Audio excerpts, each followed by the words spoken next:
is end of year. What happens in end of year, a lot of the times, people's goals go out the window.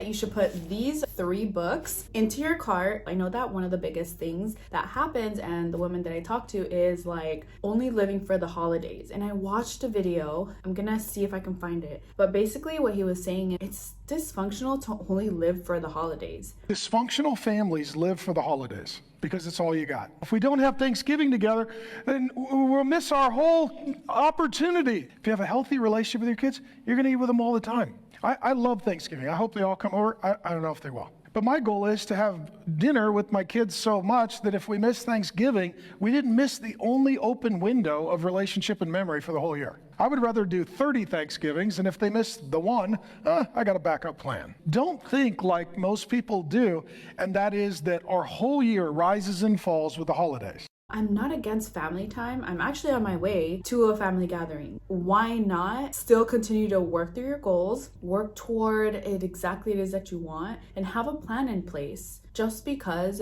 the holidays are coming, it doesn't mean that every single thing that you planned for at the beginning of the year have to go out the window. And you still have a chance to move the needle forward to get to that goal. That's exactly what I wanted to share. This is chapter 9. His chapter is called One More Goal. And he talks about how there's a relationship between standards and goals. Now, this is what he says. Standards are the actions linked to the thoughts you have related to your goals. Creating goals without corresponding standards are really a waste of time. So let's say that I'm gonna make $10,000, but what are my standards? If my work ethic is poor, like, look, I'm gonna put in some work today. Even if it's a full hour, like I'm recording this right now, to me, this is work, and that is my standard. I'm gonna put in work 1 hour no matter what. I'm gonna do my follow-ups, and then I can have fun. You can't always control the outcome of your goals, but you can control your standards. And I love that he says that, because we forget sometimes, like, we are so wrapped up in the goal that we don't really remember that there is a journey, and having those standards in place will either guide us closer to the goal or help us revise our goal. Now, how can you get to your goals in correlation with your standards? Well, the very first thing is keeping it simple. I love that he talks about this and how you don't have to have an intricate, crazy type of system to get to your goals. For example, if you haven't been pursuing your goal lately and you're trying to do a 17-step morning routine, that's just not gonna work.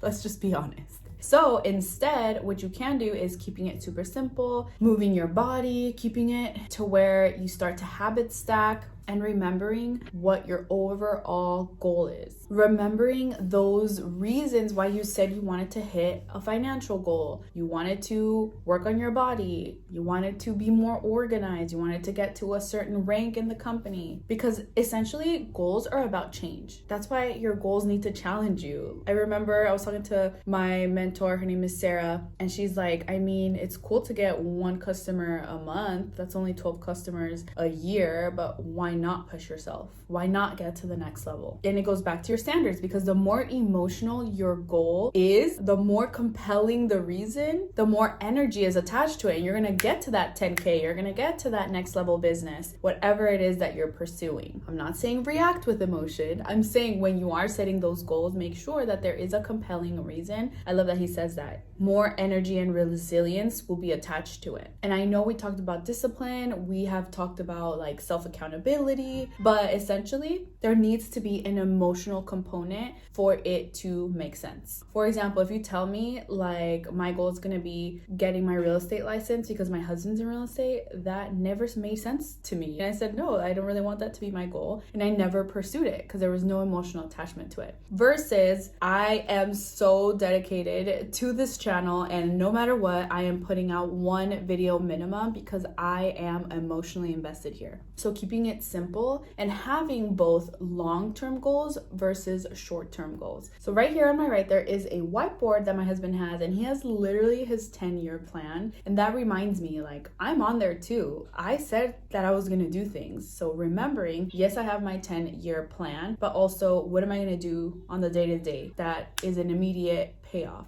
What am I going to do weekly, monthly? That way it's not so harsh looking at this huge 10-year goal. The thing about setting really big goals, it goes hand in hand with self-worth. And I've been talking about self-worth a lot too, because I realized that I didn't have very high self-worth. I was attracting relationships that should have not been in my life. I was attracting lesser than opportunities and self-sabotaging my business. So all of these things went back to self-worth, and the type of goals that I was setting didn't equal what I truly wanted. But when you start building your goals and your plans, end of year, all of that around your self-worth, maybe that's going to be a good take a look in the mirror. You're going to be able to like, hey, Senya, you need to improve that self-worth of yours. As you start believing yourself more and more, that's how much you will achieve too. Continue to achieve more and more. So setting goals with imagination, with feelings, with emotion, with vision is actually going to help you set correct goals for where you're going versus setting goals out of fear, out of scarcity, out of, oh my God, I don't have anything. That's not going to serve you very well. You have to understand that your brain and your body work together. So when you're heightened in anxiety and in scarcity and oh my God, bills and this and I need money now, setting goals out of that, it's not going to serve you and it's not going to happen either. And this is why you have to create a system around your daily habits, which I'm going to move on to the next book, The Compound Effect. It's a very simple book. I read this book, I want to say 4 years ago, and I had it since 2015 and I never opened it. And I'm like, let me just open it. Let me see what it's about. And it's the simplest book possible. I've talked about it on this channel before, but essentially it reminds you that small actions, daily actions are so much better than just one day and then never again. Think about your workouts, think about prospecting, think about posting. Anything, if you do a little bit every single day, is better than one day you do it all. So let me give you an example. I have been struggling with getting to the gym, I would say since I had my kid. I worked at a gym, actually. I was a personal trainer and I loved it. That lifestyle was like what opened the door for me for entrepreneurship, and it was beautiful. Now, what happened was that after I left that environment, obviously it was so easy to get a workout in and be healthy and be around other people that are pursuing that. It was very hard to get into the gym. Like mentally, I didn't want to go to the gym. I had my kid 5 years ago and that made it even worse. It's all an excuse. I know there's people with 7 children that go to the gym, but it just hasn't ever been the same. And I realized that I go so hard for like 2 weeks at a time and then I stop. And then I go like one super crazy hard leg day, and if I don't go the next, then I just don't even bother the rest of the week. Recently, my husband's like, dude, let's just go to the gym. I'll get a membership with you and I'm going to be your accountability buddy. Like, I'm just gonna go and you need to come with me. I don't care what you do, you're just gonna get to the gym. And it's helped so much. It's so basic. I've been able to get to the gym and my body's changing so fast just for the consistency aspect. Not every day is a hard workout. I'm telling you right now, it really isn't. But what is the compound effect of it is showing up every single day. So sometimes I do go hard and I'm sweating like crazy. Like today was really hard and I loved it, my body loves it. But other days was like yesterday that I just got it in for 25 minutes and I did it because I said I was gonna do it, and it's everything. So think about the compound effect in all aspects of your life, whether that is in your business. It's better to work in your business every day, un ratito. How do you say un ratito in English? You know what I mean? Versus going all day Saturday and then like not even touching your business, your side hustle, your digital product, your coaching the entire week. That's the power of the compound effect. Which brings me to my last book, which is Atomic Habits. And this is pretty much different ways to build strong habits, okay? Last time that I read it was in July of 2022, but essentially it talks about everything that you need. This is literally your course, okay? Buy the audiobook, purchase the book, and follow along as if you're in 4th grade. I have the audiobook in my ears as I follow along, put notes, pause it, and all. My biggest takeaway is make it easy.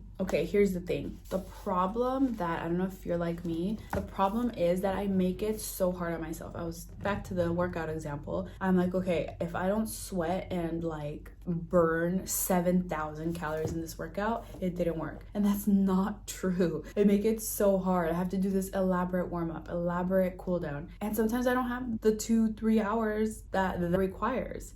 So I'm making it so much more difficult instead of understanding that it doesn't have to be like that every single day. The point is making it a habit to get to the gym, get to talking to people, get to bed at a certain time. For example, chapter 11, the name is Walk Slowly, Never Backwards. He says, I refer this as the difference between being in motion and taking action. The two ideas sound similar, but they're not the same. When you're in motion, you're planning, strategizing, and learning. Those are good things, but they don't produce a result. Action, on the other hand, is the type of behavior that will deliver an outcome. So motion is just moving, planning. Action is like step 1, 2, 3, right? So it really just reminds you on how to take certain actions, stacking habits, how I was telling you in the beginning. Meaning, if you know that you don't take your vitamins and you know you're not drinking water and you know that your phone is scrolling, instead of putting my phone right here, I'm gonna put my phone on the other room, but I'll leave my vitamin and my water right there so I could just get it and take it. Does that make sense? So there's so many golden nuggets from these. I will link them below, but I think that you should invest in these different books. Definitely want to do a marketing series because your girl loves books, and I have, these are my life-changing books. Those over there are, I haven't finished them or opened them, but these are definitely ones that you should dive into, especially as a new creator, new entrepreneur, new online business owner, and also if you want to get to the next level. So I hope that this helped. I cannot wait to see what you create, where you're at, and if you buy the books, make sure you tag me on Instagram so I could talk about your favorite chapter and all the things. All right, bye.